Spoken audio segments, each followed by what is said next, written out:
Ever wondered why finding excess proteins in urine is a concern?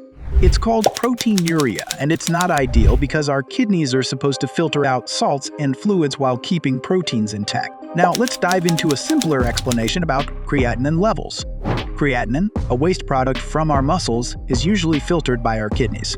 But when kidneys are damaged, they struggle to filter creatinine, leading to increased levels in the blood. Plus, damaged kidneys may also let proteins slip into the urine, causing proteinuria. Let's explore more about kidney health in an easy-to-understand way. The ending point is most crucial, so don't miss out. Now let's talk about signs that might show you have proteinuria. One common sign is having foamy urine, which means there's too much protein. If your kidneys are not working well, you might also notice swelling in your hands, feet, or face. This happens because damaged kidneys can't balance fluids properly. Feeling tired, weak, and generally unwell might happen too, as your body might be missing some important amino acids from protein. So, these are signals that your kidneys might need some attention. When your pee has too much proteinuria, it might mean your kidneys are not doing well. And guess what? If your kidneys are damaged, it can make your blood pressure go up. That's because damaged kidneys struggle with balancing fluids, and that can raise your blood pressure. High blood pressure is a big problem for your kidneys, and kidney damage can make your blood pressure even higher. Proteinuria can really mess with your kidneys. If proteins keep leaking, it can cause inflammation and scarring in your kidneys. This makes it hard for your kidneys to clean your blood like they should. Over time, this kind of damage can lead to a serious thing called chronic kidney disease. And if it gets really bad, your kidneys might stop working altogether. But you know what? There's a vitamin that can help fix proteinuria quickly. Let's talk about some good stuff. Remedies, vitamins, and tips to make proteinuria better fast. Number 5. Vitamin K2. Think of vitamin D as the helper for calcium. It makes sure your body grabs enough calcium for strong bones and other important jobs. But here's the catch. Without vitamin K2, calcium might end up where it shouldn't, like in your blood vessels or kidneys. That's not good, because too much calcium in your blood vessels can cause problems like stiff arteries and high blood pressure, and it might even harm your kidneys. When you take vitamin K2 with vitamin D, it acts like a guide for calcium. It helps calcium go to the right places like your bones and stops it from causing trouble in the wrong spots. So, if you already have lots of calcium in your blood or if your kidneys aren't doing well, adding vitamin K2 to your vitamin D routine can be a smart choice.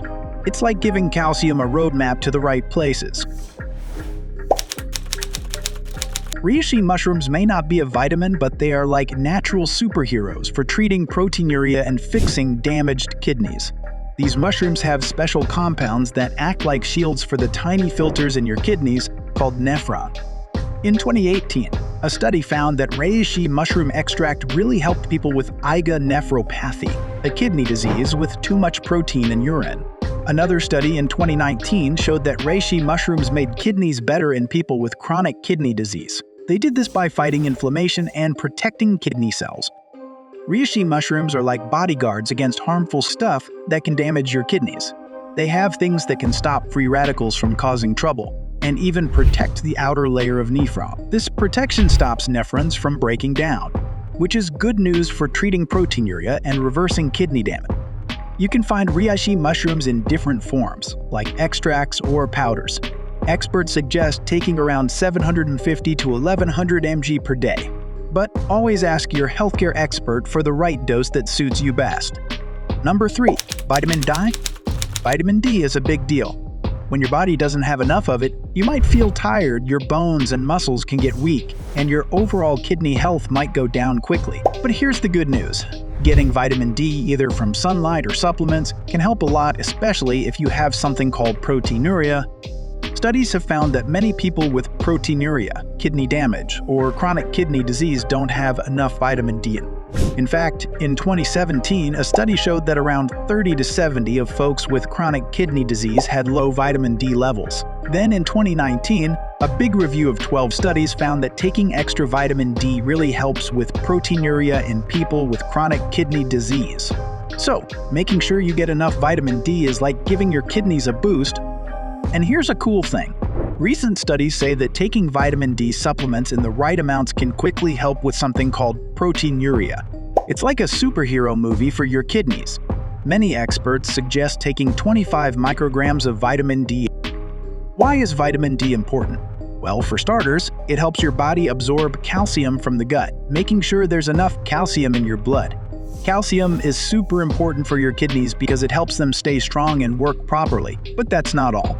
Vitamin D also has anti-inflammatory powers. This means it can stop inflammation in your body, including your kidneys. Might not be right for everyone, so talk to your doctor to figure out the best dose for you. Magnesium. Not having enough magnesium is quite common in people with kidney problems. When your body lacks magnesium, it can mess with how vitamin D does its job. Studies show that when kidney patients don't get enough magnesium, about 75 of them store vitamin D but can't use it properly. Magnesium is like a helper that turns vitamin D into its active form called calcitriol. Calcitriol is the kind of vitamin D that talks to vitamin D receptors and does its important work in your body. Without enough magnesium, this process doesn't work well, and vitamin D becomes less effective. Also, magnesium helps vitamin D get absorbed from your intestines into your bloodstream. So, having enough magnesium ensures your body can use vitamin D from the food you eat or the supplements you take. Try to get 400 to 420 mg of magnesium per day if you're a man and 310 to 320 mg if you're a woman. You can get magnesium from green leafy veggies, nuts, seeds, and whole grains. If needed, your healthcare expert can also guide you on magnesium supplements. Well, you have made it till the end, but before moving on to the number, I have something cool for you that can provide day-to-day support for a natural kidney cleanse and assist in maintaining urinary tract health. Check out the description below for more information. Number 1. Angiotensin receptor blockers. People often use something called angiotensin receptor blockers, or ARBs, to handle different problems like high blood pressure, heart issues, and kidney troubles. ARBs do their job by stopping a hormone called angiotensin II. This hormone usually makes blood vessels squeeze, which makes blood pressure go up. But when you take ARBs, they tell angiotensin II to take it easy, making blood vessels chill out and blood pressure go down. This also helps the little filters in your kidneys called glomeruli relax too. When they relax, there's less chance of protein leaking into your urine. So ARBs are like superheroes that keep everything calm and working well. That's it for today. Make sure to like this video and subscribe to the channel to support our mission to help improve your health. Thanks for watching and see you in the next video.